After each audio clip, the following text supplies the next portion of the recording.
नमस्कार, मैं प्रवीण पूनिया। आज आप सभी को बाल दिवस और देश के प्रथम प्रधानमंत्री पंडित जवाहरलाल जी नेहरू की जयंती की बहुत बहुत शुभकामनाएं और बधाई देता हूं।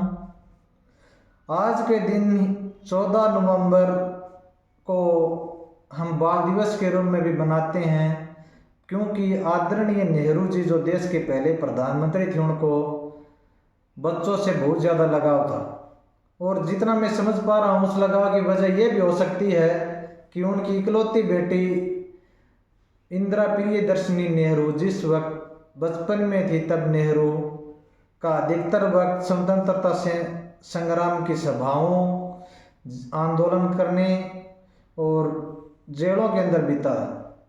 तो वो एक बेटी का जो प्यार है पिता के प्रति, उस प्यार को बच्चों में खोजते थे। इसलिए वो प्रधानमंत्री बनने के बाद उन्होंने बच्चों से विशेष तौर से लगाव था, और उनके इसी लगाव के कारण उन्हें चाचा नेहरू के नाम से भी जानते हैं।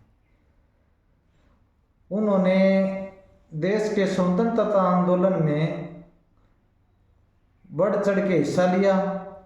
वो लंदन इंग्लैंड से वकालत की पढ़ाई करके लौटे, और उस तत्पश्चात उन्होंने 1916 के कांग्रेस के लखनऊ अधिवेशन में महात्मा गांधी से मुलाकात की, और महात्मा गांधी से संपर्क में आने के बाद आदरणीय नेहरू ने स्वतंत्रता संग्राम में उनके हर विचार के लिए, उनके हर आदेश के लिए कंधे से कंधा मिलाकर उनका सहयोग किया।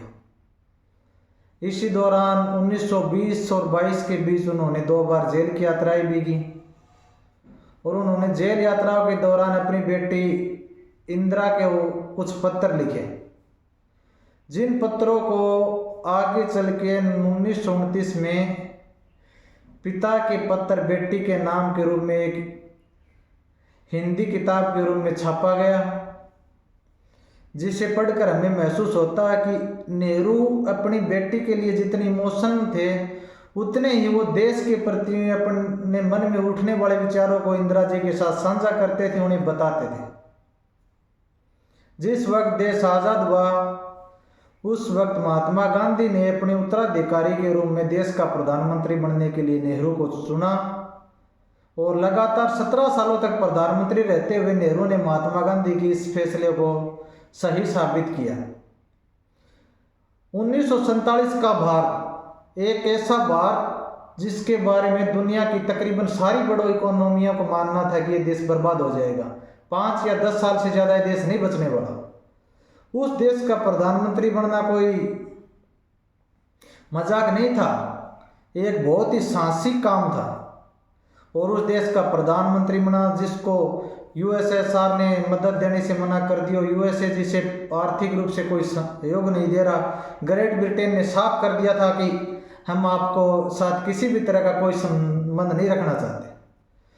लेकिन इन सारी विपरीत परिस्थितियों के बावजूद नेहरू ने प्रधानमंत्री के रूप में कार्यभार संभाला, वो देश के प्रधानमंत्री बने, और उन्होंने अपनी प्रथम 5 वर्षीय योजना के दौरान ही सबसे ज़्यादा काम जो किया वो किया कृषि और इंफ्रास्ट्रक्चर पे, क्योंकि वो जानते थे अगर आपका इंफ्रास्ट्रक्चर बढ़िया होगा तो इंडस्ट्रीज अपने आप खुद ब खुद लगेंगी। तो उन्होंने रेल लाइनों पे और कृषि पे बहुत ज़्यादा कार्य किया, और उनके प्रधानमंत्री रहते हुए देश में खाद्यान्न संकट से लड़ने की ताकत आ चुकी थी। तत्पश्चात कुछ परिदृश्यों में हमें लोग नेहरू जी को कोसते हुए भी नजर आते हैं। कुछ लोगों का मानना है कि पाकिस्तान को लेकर नेहरू का स्टैंड गलत था। अगर सरदार वल्लभ भाई पटेल नेहरू की जगह होते तो स्थिति कुछ और होती। हाँ, मैं भी थोड़ा बहुत मान सकता हूँ कि अगर सरदार पटेल होते तो स्थिति में थोड़ी भिन्नता होती, ज़्यादा कुछ फर्क नहीं पड़ता। अगर सर महात्मा गांधी होते तो वो भी शायद वही करते जो नेहरू ने किया था। अगर रविंद्रनाथ टैगोर होते तो वो नेहरू से भी 2 कदम और आगे जाके करते, शायद वो इस लड़ाई झगड़े को ख़त्म करने के लिए कश्मीर ही सौंप देते। लेकिन नेहरू ने उस वक्त अपने विदेश नीति के मजबूत करने, विदेशों के साथ अपने संबंध बनाने में उस मामले को शांत रखा। कहते हैं कि अगर सरदार पटेल की बात सुन ली जाती तो उस वक्त लाहौर भारत का कब्जा होता, भारतीय सेना लाहौर तक घुस जाती। हाँ, भारतीय सेना लाहौर तक घुस तो जाती, लेकिन वापस कैसे आती?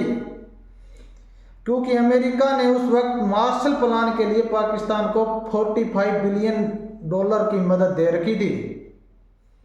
यानी कि अमेरिका का सपोर्ट था पाकिस्तान को कि इस देश की इकोनॉमी को किसी न किसी तरह डुबो दिया जाए। और ये नेहरू थे जो उस दौर से भारत को निकाल के लेके आए। 1947 का भारत, जिसमें लगातार 200 सालों की उपनिवेश रहने के बाद सुई तक मनाने की क्षमता नहीं थी, उसमें रेल, बड़ी बड़ी कंपनियां जैसे Indian Railway, BHEL, Indian Airlines Nehru ji की देन है। नेहरू जी के बारे में आज सुबह सुबह हम देखते हैं तो कुछ विपरीत विचारधारा के लोग व्हाट्सएप पे एक मैसेज उतारते हैं कि नेहरू के एंजिला माउंटबेटन के साथ अफेयर था। वो एक उनके चरित्र पर अंगुलियां उठाते हैं। लेकिन मैं उन लोगों से पूछना चाहता हूं कि ये कोई मामूली बात तो नहीं थी कि एक ब्रिटिश हुकूमत का वायसराय लॉर्ड माउंटबेटन, यानी कि इंडियन हुकूमत में जिस वक्त देश गुलामी की जंजीरों से आज़ाद हो रहा था, उस वक्त का सबसे बड़ा पद वायसराय माउंटबेटन, और उस माउंटबेटन वायसराय की बीवी को फंसा लेना। भाई, हमें नेहरू के बारे में जानने के लिए यह समझना होगा कि वो उस वक्त के शिक्षाविदों में अपना क्या मायने रखते थे, उनका कद विदेशों में कितना बड़ा था।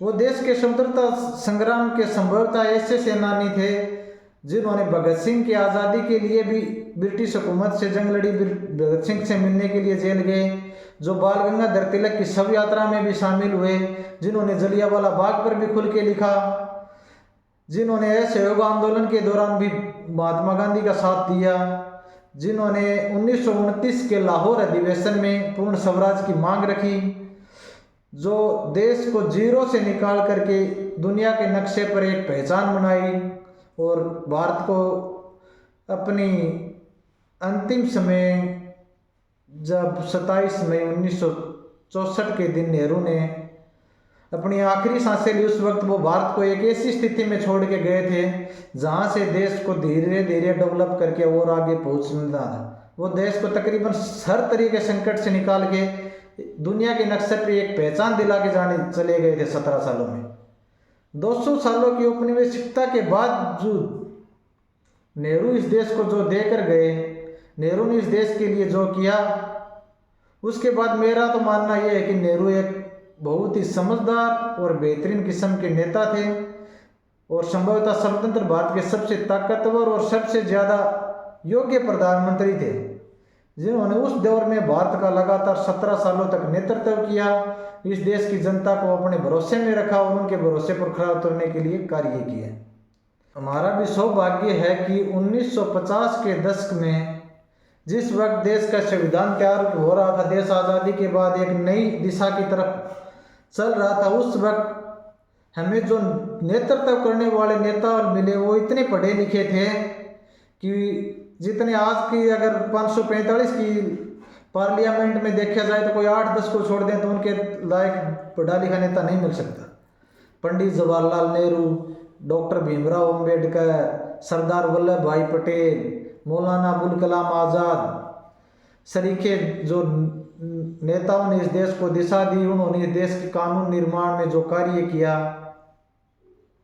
इस देश को आज़ादी के बाद नई बुलंदियों की तरफ ले जाने के लिए, जो पटरी पर लाने के लिए इन लोगों ने मेहनत की, वो शायद अगर उस वक्त आज के दौर के नेता होते तो संभव नहीं था। और ये हमारे लिए बड़े सौभाग्य की बात है कि देश आज़ाद हुआ उस वक्त। हो सकता है देश आर्थिक रूप से कमज़ोर था, लेकिन देश के पास कुछ ऐसे बुद्धिजीवी थे जो हर बुरी परिस्थितियों में अपनी बुद्धि के और विवेक के दम पर हालातों से डील करने की ताकत रखते थे। और नेहरू को मैं उन सब बुद्धिजीवियों में सबसे ज़्यादा प्राथमिकता देता हूँ। उन्होंने 17 सालों तक देश का नेतृत्व करते हुए देश को उस मुकाम तक पहुँचाया कि दुनिया के नक्शे पे होने लगा कि भारतीय अर्थव्यवस्था बहुत जल्दी दुनिया के लिए नया शिखर और नई बुलंदियों को छूने वाली अर्थव्यवस्था बनेगी।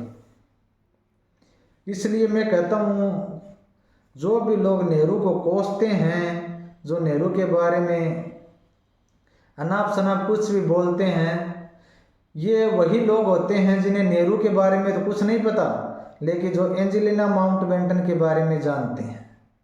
इस तरह के लोगों की बातों को नज़रअंदाज करें और अपने आदर योग्य नेताओं का सम्मान करें, उनकी विचारधाराओं को खुद पढ़ें, खुद समझें और अच्छी किताबें पढ़ें।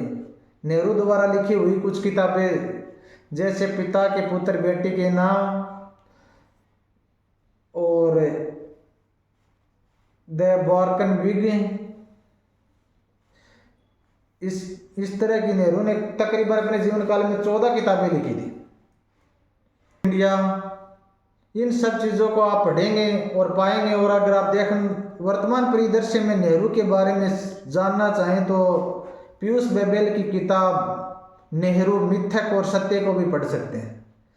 पढ़ें, अपने बच्चों को पढ़ाएं, उन्हें बताएं, गुमराह होने से बचें और देश के आदर योग्य अनुभूतियों का सम्मान करें, उनके प्रति आदर के भाव रखें।